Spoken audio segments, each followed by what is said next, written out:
আমরা একটি বহুমতের সমাজ চাই, আমরা একটি আপনার গণতান্ত্রিক পরিবেশ চাই, নির্বাচিত সরকার চাই। অনির্বাচিত হ্যান্ডপিক লোকদের দ্বারা আপনার পরিচালিত সরকারের অবসান হওয়া উচিত দ্রুততম সময়ে। জি, সেটি কি স্যার হবে? আমি আশাবাদী, পৃথিবীর ইতিহাস তাই বলে।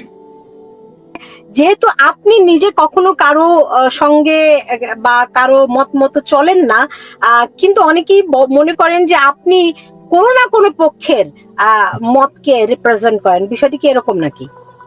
বিষয়টা হচ্ছে, আমাদের যে বাঙালি সত্তা, এটি আমাদের বন্ধু প্রয়াত রুদ্র মোহাম্মদ শহীদুল্লাহ বলেছিলেন, দ্রোহটা একটা বড় উপাদান।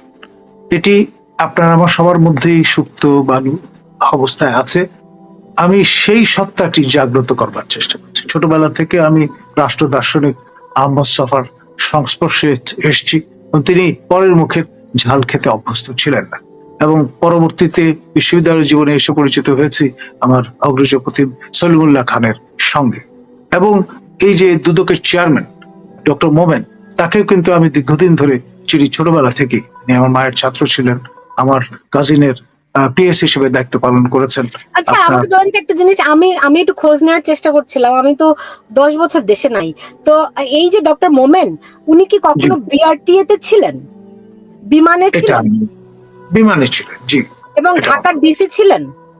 জি, ঢাকার ডিসি ছিলেন সে অবস্থায়। আমি বললাম, আমি যখন রিপোর্টার ছিলাম, এইসব বিটে আমি কাজ করতাম, তো আমি ঠিক মেলাতে পারছিলাম না যে এই ডক্টর মোমেনই সেই মোমেন কিনা। আমি বুঝলাম উনি দুদকের বর্তমান চেয়ারম্যান, উনি বুঝতে পারছি সচিব। উনি আগে স্বরাষ্ট্র সিনিয়র সচিব ছিলেন, সেই পদে ইস্তফা দিয়ে যেদিন তিনি দুদকের অভিমুখে রওনা হন, সেদিনও তার সঙ্গে আমি সৌজন্য সাক্ষাৎ করেছি, এবং দায়িত্ব নেওয়ার পরও তার সঙ্গে আমার দেখা হয়েছে, আমি সৌজন্য সাক্ষাৎ করতে গিয়েছিলাম। প্রচন্ড ব্যস্ত থাকেন। স্যার আপনি কি আমি আগেও আপনাকে দুই একটা প্রশ্ন করেছিলাম যে স্যার আপনার ভয় লাগে না আপনি যে দেশে বসে, কারণ আপনি জানেন এই ছোট একটা বাচ্চা ছেলে SS সাব্বির ইউটিউবার, তাকে পর্যন্ত 2 মাস ধরে জেলে, সম্ভবত আগামী সপ্তাহে সে ছাড়া পাবে, এবং কেউই জানতো না সে কোথায় আছে। এবং আমার যারা আপনার সাথে এবং আমরা কিন্তু প্রতিবাদ করছি। রাইট, বিভিন্ন টেলিভিশন চ্যানেলে আমার সহকর্মীরা সবাই আমাকে নিয়মিত জানায় যে তারা কি ভয়ঙ্কর পরিস্থিতিতে দিন কাটাচ্ছে, কতটা বাকরুদ্ধকর অবস্থা। অনেকের চাকরি নাই, অনেকে ওএসডি রিপোর্টার কিংবা অ্যাঙ্কর, তাদেরকে কাজ করতে দেয়া হচ্ছে না। কোথা থেকে কোন কোন ধরনের লোক যেন এনে সাংবাদিকতা করাচ্ছে, মানে পুরনো লোকজন খুবই কমই আছে। তো এই যখন অবস্থা, আপনার ভয় লাগছে কিনা?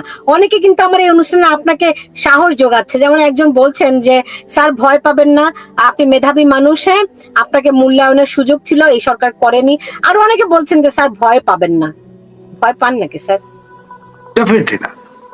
আর আমি কিন্তু একটা নৈতিক বল আছে বলেই কথা বলতে পারি, এক। দ্বিতীয়ত, যেটি পরের মুখের ঝাল আমি কখনো খাই না।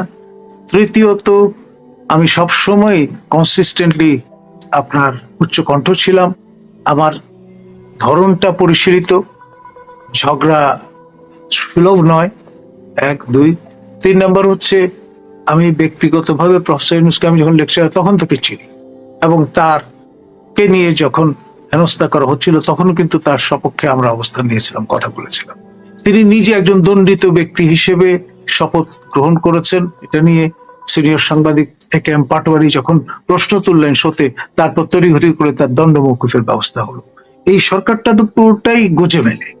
আপনার এই যে মাননীয় তৎকালীন প্রধান বিচারপতি এবং মাননীয় বিচারপতি, তারা সেনা হেফাজতে ছিলেন, সেটি যখন ISPR প্রকাশ করে দিল, তখন এটা নিয়ে হইচই শুরু হলো যে তারা কখন কিভাবে রেফারেন্সটা প্রস্তুত করলেন বা হাজির করলেন, যেই রেফারেন্সের বলে আপনার এই তড়িঘড়ি করে শপথ গ্রহণের ব্যবস্থাটি হয়েছিল। তো সেই জন্য পুরো বিষয়টা গেছে বাবল। সেই জন্য সবারই উচিত হবে বিষয়টা নিয়ে প্রশ্ন তোলা, কথা বলা, এবং আপনার এই যে মব কালচার, এটির বিরুদ্ধে অবস্থান নেয়া। এটা বাঙালি সত্তার সঙ্গে যায় না, মগের মুল্লুকের সঙ্গে যায়। ইউনূস শাহী সেটি নতুন করে প্রচলন করেছে। স্যার শুধু ইউনূস শাহী বললে আপনি ভুল করবেন, আপনি তো বলেন হুকুমতে ইউনূস শাহী। জি, সেটা আরো বিস্তৃত করে বলেন ব্যাপারটা, তাই না? এখন এখন আপনাকে যদি গ্রেফতার করে নিয়ে যায়, আপনার কিছু বলার আছে কিনা? আমি যদি কারা নির্যাতিত হই, আমি অবশ্যই বলবো যে আমি বিবেক বন্দী হিসেবেই সেখানে প্রবেশ করব, এবং আমি যতক্ষণ পর্যন্ত আমার শ্বাস আছে আমি অন্যায়ের প্রতিবাদ করে যাব।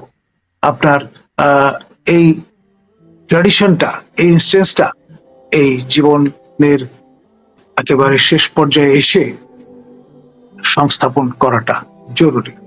এটি আর এখানে আমাদের পারপাস অফ লাইফ।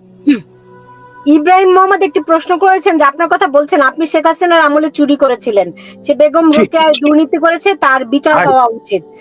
এইভাবে যদি আমি তাই করে থাকতাম, জি স্যার, সেটা যদি করে থাকতাম, তাহলে এতদিন আমি মুক্তভাবে ঘুরে বেড়াচ্ছি কিভাবে? আমি পরিপূর্ণভাবে 4 বছরের আমার যে টেনিয়র, সেটা সাফল্যের সঙ্গে শেষ করলাম কি করে?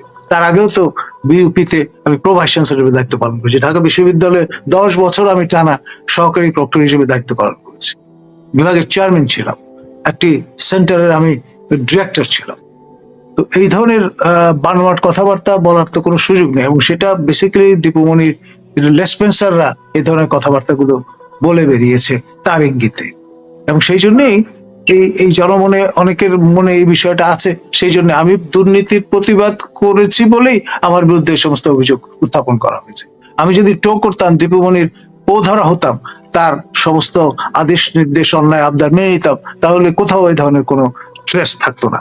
যারাই প্রতিবাদী হয়েছে তাদের নিয়েই আলোচনা সমালোচনা হচ্ছে। আমাদের কালচারটাই এরকম হয়ে গেছে। কিন্তু তাই বলে যা সত্য, যা শাশ্বত, যা চিরন্তন, যা সুন্দর, তার পক্ষে আমরা সবসময় অবস্থান নেব, কামপার্ট নেই। আমি তো এখানে ভোট করতে আসিনি যে জনপ্রিয়তার একটা বিষয় আছে। শুধু তাই না, আপনার তো প্রাপ্তিরও কিছু নাই, আপনি জীবনে অনেক কিছু পেয়েছেন।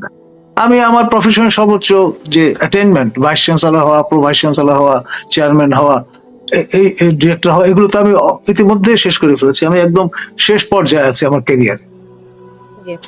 এখন স্যার, এই যে যেই প্রশ্নগুলি মানুষ প্রতিনিয়ত আপনার কাছে জানতে চায় আমার এই অনুষ্ঠানে, ফেব্রুয়ারিতে নির্বাচন আদৌ হবে কিনা, এই যে যেভাবে করে তারা দমন পীড়ন করছে, যেভাবে করে মানুষের কণ্ঠরোধ করছে, এবং অদৃশ্য শক্তির মাধ্যমে তারা কণ্ঠরোধ করছে, যা দেখা যায় না, এই শক্তির বিরুদ্ধে আপনারা কতক্ষণই বা টিকে থাকতে পারবেন?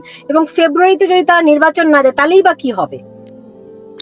দেখুন, আমরা একটা আনচার্টার্ড টেরিটরিতে ঢুকে গেছি এক জাতি হিসেবে, আর এই রাষ্ট্র খাদের কিনারায় দাঁড়িয়ে আছে।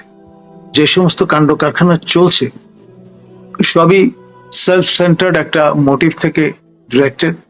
প্রফেসর ইউনূস তার মতো করে এক ধরনের জিঘাংসা, এক ধরনের আপনার ভ্যান্ডেটা নিয়ে কাজ করে চলেছেন, এবং এর পরিণতি কখনোই মহৎ হতে পারে না, এর পরিণতি কখনোই সুন্দর হতে পারে না।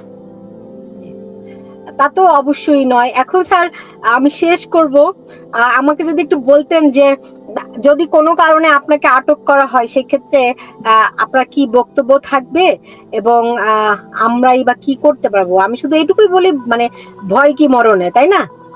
তা তো বটেই, কিন্তু বিষয় সেটি হচ্ছে আমরা আইনি লড়াই অবতীর্ণ হব, এতে কোনো সন্দেহ নেই। দ্বিতীয়ত, আপনার আন্তর্জাতিকভাবে জনমত গড়ে তোলার দায়িত্ব থাকবে আপনাদের, কারণ যারা আমাদের মতো বিবেকবন্দী হবেন তাদের অবশ্যই তাদের পক্ষে তাদের যে আপনার মশাল প্রজ্বলিত আছে তা রাখতে হবে বহমান অবস্থায়, এবং কোনো অবস্থায় এই যে ভ্রুকুটি নব্য ফ্যাসিবাদের যে আপনার নিশান, সেটি আপনার উড্ডীন রাখতে দেয়া যাবে না।